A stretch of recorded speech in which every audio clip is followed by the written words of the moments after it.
Five idiomatic expression that would touch up your English. Number one, break the ice.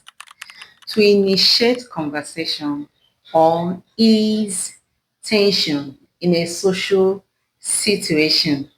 For example, to break the ice, he told a funny story at the beginning of the meeting. Number two, bite the bullet.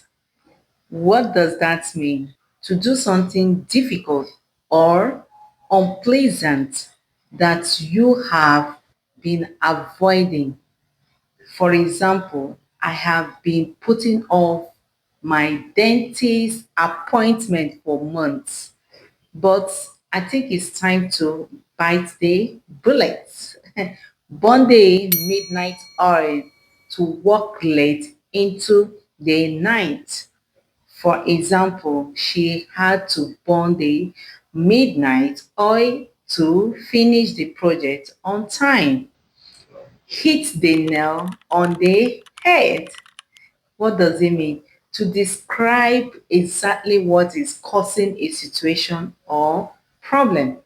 Example, when she is mentioned the lack of communication, she really hit the nail on the head.